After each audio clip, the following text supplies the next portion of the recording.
Pigeon Mountain is a summit in Walker County, Georgia. At its highest point, the mountain has an elevation of around 2,330 feet. Ellison's Cave and Pettyjohn's Cave are located on the mountain. Most of the mountain is located inside the Crockford-Pigeon Mountain Wildlife Management Area.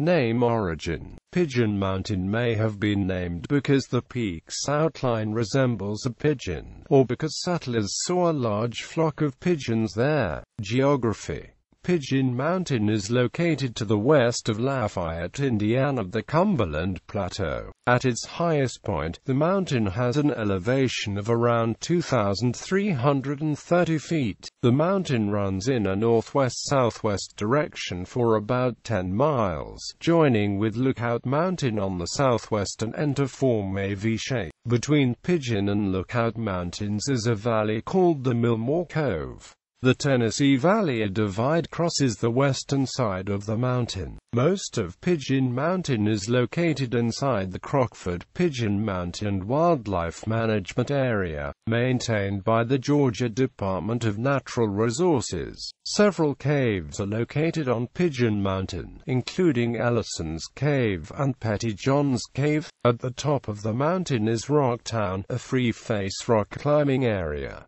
Other features on Pigeon Mountain include Dug Gap, Rape Gap and the Pocket. History: part of the Battle of Davis's Crossroads took place at Pigeon Mountain, fought on September 10 and 11 in 1863.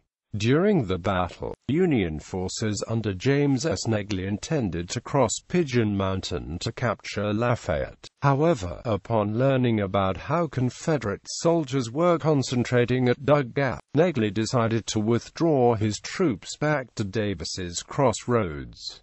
During the 1920s and 1930s, Pigeon Mountain was home to about 30 families. Those families abandoned the mountain in the 1930s when the water table was lowered. In 1969, the mountain was leased by the Georgia Department of Natural Resources. The area eventually became the Crockford-Pigeon Mountain Wildlife Management Area. The WMA was named after Jack Crockford, the director of the Georgia Game and Fish Division in the 1970s, who helped implement Georgia's white-tailed deer restoration program.